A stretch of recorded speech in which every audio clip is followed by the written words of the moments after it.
नमस्कार और स्वागत है आपका। नमस्कार। आज हम एक नई तमिल फिल्म है सोटा सोटा नानेयथु, इसके रिव्यू पर थोड़ी गहराई से बात करेंगे। हाँ, सोर्स है हमारे पास सिनेमा एक्सप्रेस का एक फिल्म रिव्यू। बिल्कुल। और आज हम यही समझने की कोशिश करेंगे कि ये रिव्यू इस फिल्म को कैसे देखता है, मतलब क्या विषय है, कहानी कैसी है, क्या अच्छा है, क्या कमजोर है, और खास तौर पर ये कि गंजेपन और बॉडी शेमिंग जैसे मुद्दों को फिल्म ने कैसे हैंडल किया है, रिव्यू इस बारे में क्या कहता है। हाँ, क्योंकि मुद्दा तो आजकल बहुत रेलेवेंट है, गंजापन, और उसको लेकर जो मजाक वगैरह होता है समाज में। सही। रिव्यू की शुरुआत में ही लगता है कि फिल्म से ह्यूमर से छूती है, पर क्या वो पकड़ बनी रहती है, यही देखना है। चलिए खोलते हैं इस रिव्यू को। हाँ, तो रिव्यू शुरू में ही इस बात पर जोर देता है कि देखो, गंजेपन या बॉडी शेमिंग पर फिल्म बनाना ये अपने आप में आज के टाइम में बहुत जरूरी है, रेलेवेंट है। बात तो सही है, टॉपिक में दम है। बिल्कुल, इससे लोग जुड़ते हैं, अपना या किसी जानने वाले का अनुभव होता है। लेकिन यहीं पर रिव्यू एक बहुत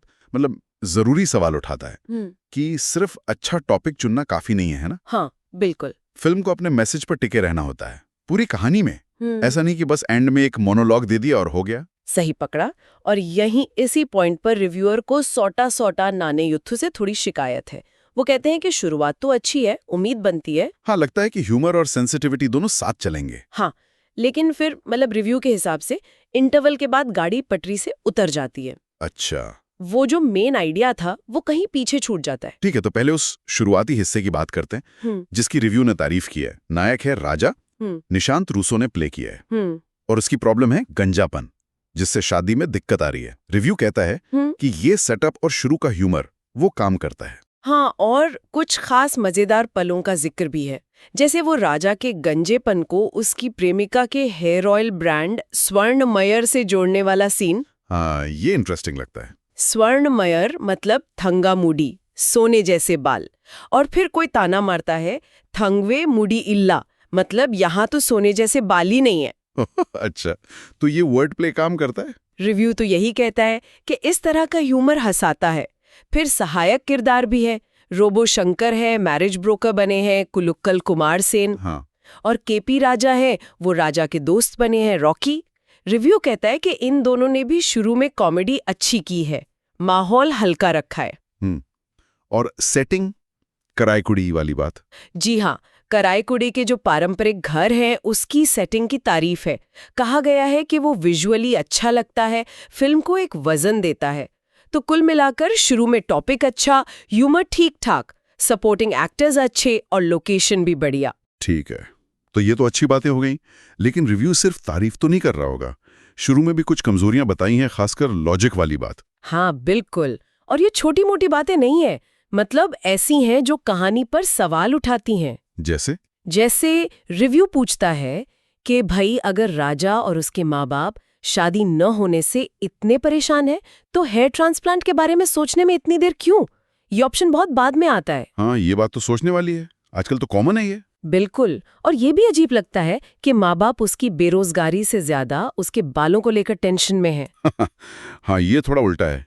नॉर्मली तो नौकरी पहले देखते हैं। सही। और जो लड़कियां रिजेक्ट करती हैं वो भी रिव्यू के मुताबिक सिर्फ गंजेपन की वजह से करती हैं, बेरोजगारी की वजह से नहीं। अच्छा, ये तो थोड़ा फिल्मी लगता है फिर। हाँ, रिव्यू यही कहता है कि ये चीजें थोड़ी बनावटी लगती हैं, असलियत से दूर, और ये लॉजिक की कमियां कहानी को शुरू में ही थोड़ा कमजोर कर देती हैं। तो नींव में ही थोड़ी दिक्कतें थी। और फिर रिव्यू की सबसे बड़ी आलोचना आती है मिडिल पार्ट को लेकर, कि फिल्म पूरी तरह भटक गई। हाँ, यहीं पे रिव्यू सबसे क्रिटिकल है। इंटरवल के बाद कहानी अचानक बदल जाती है, राजा के बाल आ जाते हैं, शायद ट्रांसप्लांट से। और फिर उसकी लाइफ में एक नई लड़की आती है, श्रुति, जो कंटेंट क्रिएटर है। Content creator. तो गंजेपन से सोशल मीडिया पर आ गई कहानी। एग्जैक्टली। और यहीं से फिल्म पूरी तरह एक अलग ही ट्रैक पकड़ लेती है। अब वो सोशल मीडिया इन्फ्लुएंसर्स पर सिटायर करने लगती है।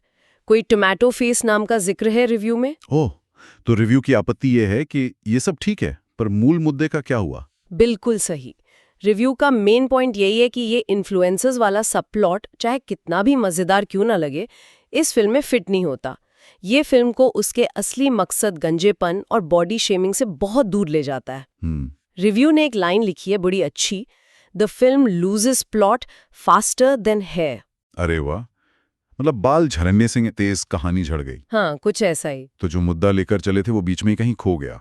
और लेखन पर भी सवाल उठाया है ना, पैची राइटिंग, बिखरे हुए सीन। हाँ, रिव्यू कहता है कि राइटिंग पैची है, मतलब जैसे कपड़े पर पैबंद लगे होते हैं वैसे ही कहानी के हिस्से ठीक से जुड़े हुए नहीं लगते। अच्छा। सीन के बीच में इमोशनल या लॉजिकल कनेक्शन गायब है। कोई उदाहरण दिया है रिव्यू ने इसका? हाँ, एक बड़ा साफ उदाहरण है। एक सीन में राजा अपने दोस्त रॉकी से पड़ोसन प्रिया के लिए प्यार का इजहार करता है, खुश है, शर्मा रहा है। ठीक है। लेकिन रिव्यू कहता है ठीक अगले सीन में अचानक बिना किसी वजह के सैड म्यूजिक बजता है और राजा आईने में देखकर दुखी हो रहा है, पुरानी रिजेक्शंस याद कर रहा है। अरे, मतलब मूड स्विंग क्यों हुआ बताया ही नहीं। हाँ, रिव्यू के हिसाब से कोई वजह नहीं दी। ये अचानक बदलाव लगता है जो दिखाता है कि लेखन कमजोर है। एक और उदाहरण है, जब वो हेयर ट्रांसप्लांट के लिए चेन्नई जाता है, क्लिनिक में 2 और गंजे आदमी मिलते हैं और वो तीनों अचानक बड़े फिलोसॉफिकल डायलॉग बोलने लगते हैं गंजेपन के दर्द पर। ओ, मतलब वो भी थोपा सा लगा। हाँ, रिव्यू कहता है कि वो बातचीत भी बड़ी बनावटी और ओवर रिटन लगती है, जैसे बस मैसेज देने के लिए वो सीन डाल दिया। समझ गया। तो मतलब कॉन्सेप्ट अच्छा था पर स्क्रिप्ट में दम नहीं रहा, ऊपर से शाइनी, अंदर से खाली। बिल्कुल, रिव्यू का यही कहना है, superficial gloss hiding a hollow कॉ। इरादा अच्छा पर निभाया नहीं गया ठीक से। ये भटकाव और बिखराव फिल्म का असर बहुत कम कर देता है। और दूसरे हाफ में कुछ और भी था, कोई कैमियो वगैरह? हाँ, रिव्यू में कॉमेडियन पुगैस के एक लंबे कैमियो का जिक्र है सेकेंड हाफ में, और उसे will this never and sequence कहा है। अच्छा, मतलब वो भी जरूरत से ज्यादा खिंच गया होगा। लगता तो यही है, कहानी को और स्लो कर दिया होगा। लेकिन क्लाइमैक्स तक आते आते क्या फिल्म वापस अपने मुद्दे पर आई? गंजेपन वाली बात हुई फिर से? हाँ, रिव्यू कहता है कि एंड में कहानी फिर से गंजेपन और बॉडी शेमिंग पर लौटती है और राजा एक जरूरी बात कहता है। क्या? वो ये कि कैसे अक्सर दोस्त ही होते हैं जो मजाक मजाक में बॉडी शेमिंग शुरू करते हैं और इसका किसी के कॉन्फिडेंस पर कितना बुरा असर पड़ता है। अरे हाँ, ये तो बहुत सही पॉइंट है। दोस्तों के बीच का लाइट मजाक कितना हर्ट कर सकता है। एकदम। और रिव्यू मानता है कि क्लाइमैक्स में ये पॉइंट उठाना अच्छा था। ये उन कुछ मोमेंट्स में से है जहां फिल्म अपने असली मैसेज के पास पहुंचती है। तो फिर एंडिंग कैसी है? टिपिकल हैप्पी एंडिंग और किसी फिल्म से तुलना किए? रिव्यू बताता है कि एंडिंग टिपिकल हैप्पी एंडिंग नहीं है, मतलब सब कुछ परफेक्ट ठीक नहीं हो जाता। और हाँ, तुलना की है आयुष्मान खुराना की बाला से। अच्छा, बाला से। वो भी गंजेपन पर थी? हाँ, तो शायद एंड थोड़ा रियलिस्टिक या सोचने वाला बनाने की कोशिश की है। और फिर फाइनल वर्डिक्ट, रेटिंग क्या है और आखिरी लाइन क्या है रिव्यू की? रेटिंग है 5 में से 2 स्टार, जो कि मतलब एवरेज से कम है। और फाइनल लाइन बहुत ही तीखी है।